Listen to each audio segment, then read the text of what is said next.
குடியரசு தலைவராக இருந்தார். எனவே உலக வருகிறது என்ற புத்தகத்தை தவிர்த்தோம் என்று சொன்னால் நாம மேல போவதற்கான வாய்ப்பே இல்லை. எனவே புத்தகத்தை சரியாக படிக்க வேண்டும் என்பதை சொல்லி தந்தவர் அவர். அதே போலதான் இன்னைக்கு நம்முடைய ஆசிரியர்கள். நாமெல்லாம் ஸ்கூல்ல படிக்கும் போது கடைசி பெஞ்சு, இதுல நிறைய பேர் கடைசி பெஞ்சில் இருக்கிறதுக்கு நீங்க வருத்தப்படுவீங்க, சங்கடப்படுவீங்க. ஆனா நாங்கள் எல்லோருமே என்னோடு ஏறக்குறை 10 பேர் உண்டு. நாங்க 2 பெஞ்சை ஆக்குபை பண்ணி வச்சிருப்போம். அதுல நான் கொஞ்சம் சுட்டியா தான் இருப்பேன். எப்பவுமே அமைதியா இருக்கிறது இல்ல. விளையாட்டாக இருந்தாலும் சரி, படிப்பாக இருந்தாலும் சரி, சின்ன சின்ன சேட்டைகள் செய்வதாக இருந்தாலும் முதல்ல இருப்பேன். ஆனா கிட்ட இருக்கக்கூடிய மற்ற 9 பேருமே படிப்பில் கொஞ்சம் குறைவு, வீக் அப்படின்னு சொல்ல முடியாது, கொஞ்சம் குறைவு. அதனாலதான் 10ஆம் கிளாஸ் நான் முடிச்சு போகும்போது நான் மட்டும்தான் பாஸ் ஆனேன். மீது 9 பேரும் எதாருமா. இது எதுக்கு சொல்ல வரேன் அப்படின்னு சொன்னா, இருக்கை முக்கியம் அல்ல, எங்கு இருந்தாலும் படிக்க வேண்டும் என்பதுதான் முக்கியம். எனவே இன்று நாம் இந்த பள்ளிக்கூடத்தில் படிக்கிற போது, நேரம் கிடைக்கின்ற போதெல்லாம் படித்தோம் என்று சொன்னால் இந்த ஆசிரியர்களைப் போல நாமும் மாற முடியும். எனவே அதற்கான வாய்ப்புகளை பிள்ளைகளை உருவாக்கிக் கொள்ள வேண்டும். இரண்டாவது, ஆசிரியர்களுக்கான செய்தி. ஆசிரியர் ஒவ்வொருவரும் எப்படி இருக்க வேண்டும் என்று சொன்னால், எவ்வாறு கிறிஸ்து இருந்தாலும் ட்ரை டு லைக் கிரைஸ்ட் அப்படிங்கிற மோட்டோ நம்முடைய வாழ்க்கையில் இருக்கிறது அப்படின்னு சொன்னா நாம கண்டிப்பாக இந்த மாணவர்களை நலமாக உருவாக்க முடியும். பல நேரங்களில் ஆசிரியர்களுக்கு இருக்கின்ற ஒரு எண்ணம் என்ன அப்படின்னு சொன்னா, சிலபஸ் முடிக்கணும், சப்ஜெக்ட கரெக்டா பூர்த்தி செய்யணும். இது ஒரு ஆசிரியருடைய நோக்கம் அல்ல. உங்களுடைய பாடத்தை முடிப்பதோ அல்லது உங்களுடைய அந்த சிலபஸை நீங்கள் முழுமையாக முடிக்க வேண்டும் என்பது உங்களுடைய நோக்கமாக இருக்கவே கூடாது. அப்ப கேட்கலாம், அப்ப நாங்கள் ஒரு சிலபஸ் முடிக்கண்டாமா அப்படின்னு. இந்த கேள்விக்கு விடையாக நான் சொல்வது என்னவென்று சொன்னால், பிள்ளைகளுக்கு படிக்க வேண்டும் என்பதனுடைய நோக்கத்தை சொல்லிக் கொடுப்பதற்கு முன்னதாக படிப்பினுடைய அந்த மகிழ்ச்சியை, சுவையை கொடுக்க வேண்டும். எப்படி படித்தால், எதை படித்தால் நீ மகிழ்ச்சியாக வாழ்வாய் என்பதை மட்டும் பிள்ளைகளுக்கு அந்த சுவையை மட்டும் நாம் கொடுத்தோம் என்று சொன்னால் பிள்ளைகள் எல்லாரும் நல்லா இருப்பாங்க, நல்லா படிப்பாங்க. எனவே அன்பான ஆசிரியர் பெருமக்களே, உங்களுடைய சிலபஸை முழுமையாக முடிக்க வேண்டும் என்பதை நோக்கத்தை தவிர்த்து நீங்கள் எடுக்கின்ற பாடத்தினுடைய அந்த சுவையை பிள்ளைகளுக்கு சொல்லிக் கொடுத்தால் பிள்ளைகள் தரமாக வளமாக வாழ முடியும். எனவேதான் பாரதியார் சொல்வார், தொழுது படித்திரடி பாப்பா. அப்படிதான் தமிழ் ஆசிரியர் ஜானிசா அப்படி சொல்லி இருந்தாரா பாரதியார்? தொழுது,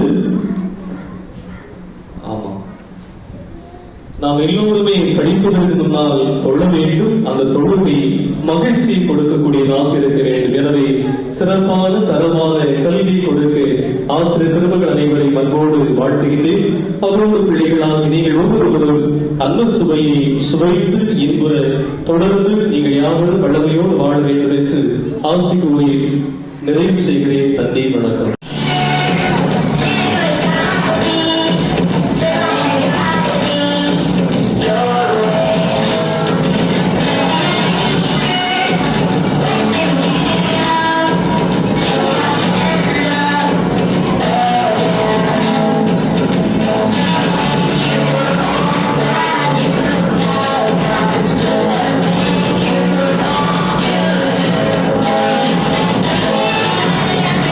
Oh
நாயக நாயகிகளாக வீட்டிற்கும் இரு பள்ளிகளின் இருபால் ஆசிரியர்கள் உங்கள் அனைவருக்கும் நம் மாணவர்கள் அனைவரும் சார்பாக நன்றிகளையும் ஆசிரியர் தின நல்வாழ்த்துக்களையும் தெரிவித்துக் கொள்கிறேன்.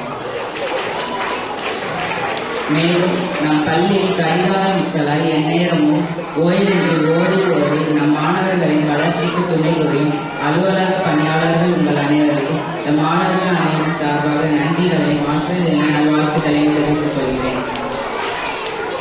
நிறைவாக மேலும் மாணவர்களின் தேவை அறிந்து மதிய உணவை சமைத்து பரிமாறி ஊக்கப்படுத்தி வரும் இரு பள்ளிகளின் சத்துணவு பணியாளர்கள் உங்கள் அனைவருக்கும் மாணவர்கள் அனைவரும் சார்பாக நன்றிகளையும் ஆசிரியர் தின வாழ்த்துக்களையும் தெரிவித்துக் கொள்கிறேன். நிறைவாக இந்தியாவின் எதிர்கால துணிகளான நம் மாணவ செல்வங்கள் உங்கள் அனைவருக்கும் ஆசிரியர் தின நாளில் நன்றிகளையும் தெரிவித்துக்